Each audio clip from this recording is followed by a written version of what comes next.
Matin Première. 7h48, Thomas Gadis, deux invités dans la matinale pour décortiquer le premier tour des législatives en France. L'un est en duplex à Paris, puis l'autre, il est tout près de nous, invité dans notre studio, Thomas. À Paris, Bruno Jeudi, rédacteur en chef politique de Paris Match. Bonjour, monsieur Jeudi. Bonjour. Et à Bruxelles, nous accueillons Pierre-Alexandre Anglade, candidat pour le Benelux de La République En Marche. Bonjour.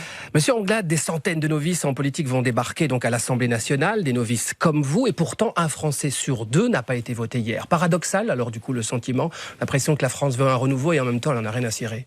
Écoutez, je crois qu'il y a un résultat hier soir qui a été quand même extrêmement positif pour La République En Marche.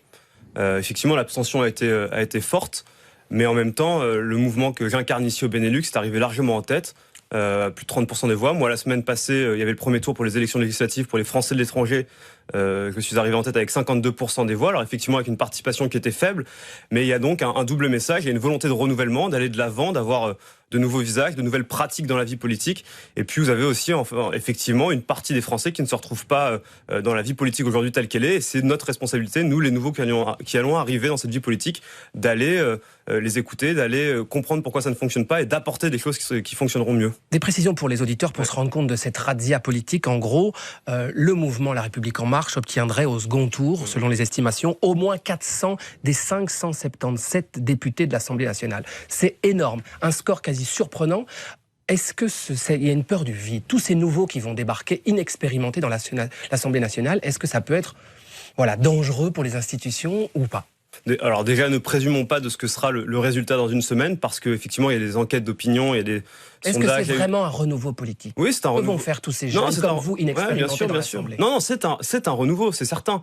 Mais vous savez, moi je crois que le fait de faire de la politique depuis 10, 20 ou 30 ans ne fait pas forcément de vous un bon homme politique, un bon député. Mais quand on est expérimenté, est-ce qu'on va pas simplement suivre le président? C'est pas des adeptes du mouvement Macron. Je continue. Et donc quand vous arrivez dans la vie publique et dans la vie politique, celles et ceux qui ont été investis par La République En Marche, ce ne sont pas des personnes qui arrivent de nulle part. Ce sont des hommes et des femmes qui ont un parcours associatif, entrepreneurial, militant, qui sont parfois dans le monde de l'éducation, dans le monde culturel. Ce sont des gens qui ont un parcours professionnel bien affirmé, qui ont des compétences extrêmement précises et donc qui vont apporter quelque chose à la vie politique. Après, effectivement, quand vous arrivez à l'Assemblée nationale, il y a une mécanique à prendre, il y a des rouages, il y a un système législatif qu'il faut assimiler, mais je crois que beaucoup d'entre eux seront extrêmement compétents, rapidement, parce que c'est pas non plus sorcier, ça s'apprend, et moi je crois que cette respiration est nécessaire aujourd'hui, c'est ce que les Français ont souhaité avec Emmanuel Macron, et c'est ce qu'ils ont encore réaffirmé hier soir, c'est ce que j'espère ils réaffirmeront dans une semaine. On se tourne vers Bruno Jeudi. Vous décortiquez justement ce phénomène Macron depuis Paris, monsieur Jeudi.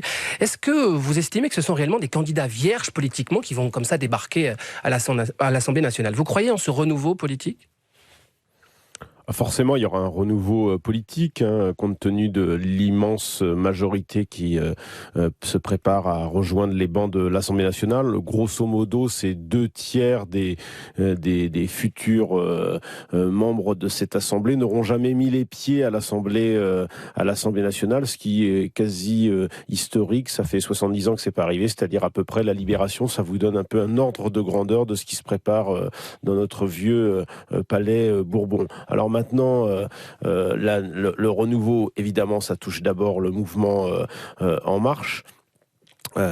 Et là, pour le coup, il faut quand on regarde dans le détail les profils de ces futurs députés, au fond, il y a un peu de tout. Il y a à la fois des vraies personnalités issues de la société civile, comme le décrivait votre invité, c'est-à-dire grosso modo un gros tiers de personnes qui n'ont jamais vraiment fait de la politique.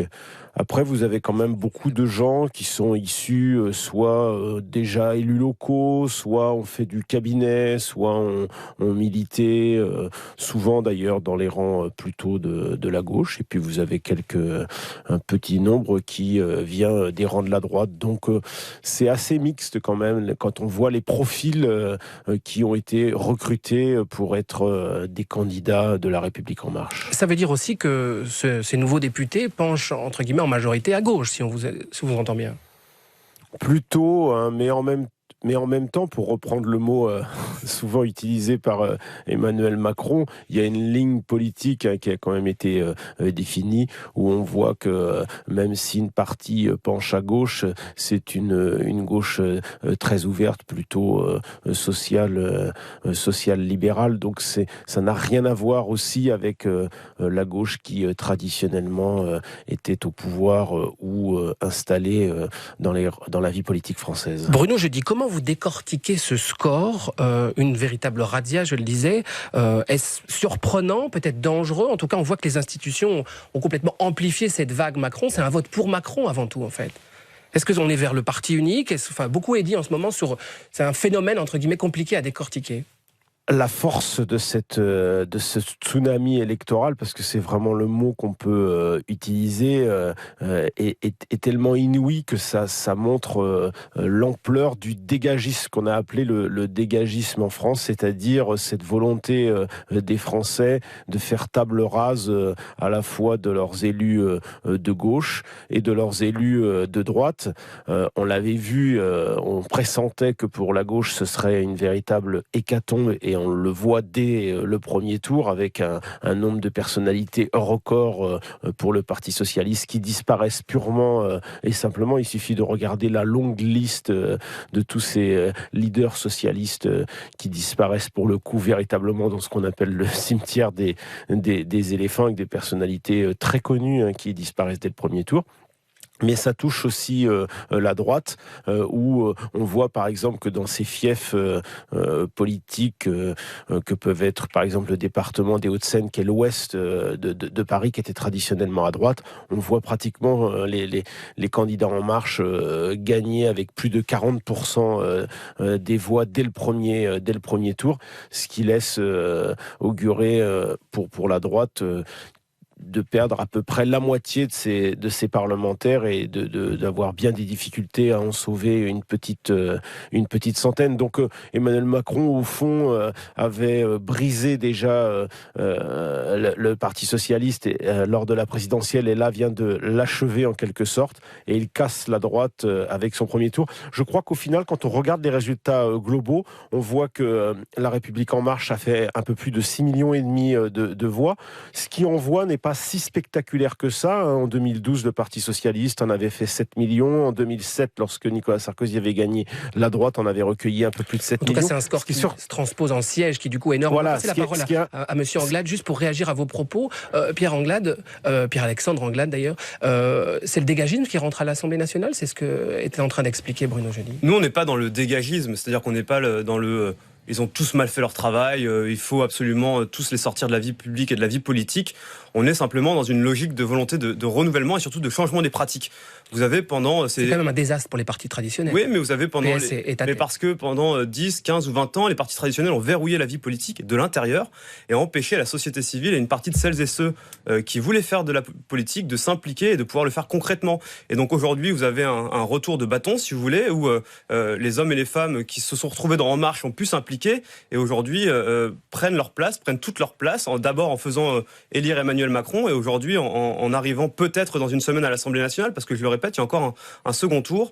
L'abstention a été très forte et donc le week-end prochain, il faut se mobiliser si on veut aller jusqu'au bout de cette logique. Bruno, je dis, vous étiez en train d'expliquer le désastre des partis traditionnels. C'est aussi une asphyxie financière. Tous ces partis qui avaient des centaines de députés vont se retrouver avec quelques dizaines au mieux de députés. Ça veut dire une dotation aussi en moins et tout l'appareil de la machine politique qui va être à l'arrêt du coup. Absolument. Il faut savoir qu'en France, notre vie politique et le financement public de notre vie politique dépend des législatives. Grosso modo, pour simplifier, une voix, c'est 1,42 € et un député, c'est 36 000 € qui est alloué au parti. Pour vous donner un ordre d'idée, hier, le Parti socialiste, dans cette seule soirée, avec les éliminés du premier tour, a quasiment perdu presque 10 millions d'euros, c'est-à-dire un tiers de sa subvention qui était versée lors des 5 dernières années, puisque c'est une subvention ensuite qui est allouée pendant 5 ans. Et grosso modo, je peux déjà vous dire que pour le Parti socialiste, c'est quasiment la faillite. Ils vont perdre les 2 tiers de leur subvention publique en termes de financement public. Et pour la droite, c'est la moitié. Donc évidemment, ça va avoir des conséquences très importantes pour ces deux grands partis qui, grosso modo, se partagent le pouvoir depuis les débuts de la Ve République. On voit que c'est une page de l'histoire qui se tourne, une nouvelle page pour Emmanuel Macron. Pierre-Alexandre Anglade, quelle va être sa marge de manœuvre? Quelles réformes il va mettre en place et surtout quelles conséquences pour nous les Belges? On sait que on est fort proche de la France. Est-ce que les réformes que le président français va mettre en place pourraient avoir un impact sur l'Europe et du coup sur la Belgique? Écoutez, la marge de manœuvre, elle sera importante si il y a une majorité à l'Assemblée pour mettre en œuvre son projet. Dans les mois à venir, il y a 3 grands axes qui vont être dessinés par la majorité, par le président de la République. C'est d'abord la réforme du marché du travail, qui était l'axe central de sa campagne. Ensuite, ça pourrait avoir des conséquences chez nous, ça? Non, mais je vous explique les 3 grands axes dans l'immédiat. Ensuite, il y aura une loi de moralisation de la vie publique qui est extrêmement importante parce que c'est le socle de notre démocratie. Et puis, il y aura une volonté aussi d'avancer et de refonder l'Europe. Et c'est là que ça vous intéresse parce que aujourd'hui, le couple franco-allemand est largement déséquilibré avec l'Allemagne qui est largement excédentaire par rapport à la France. Et donc, il y aura une volonté de rééquilibrer ce moteur et de faire avancer l'Europe. Et là, je crois que c'est à ce moment-là que le Benelux et la Belgique pourra prendre toute sa place.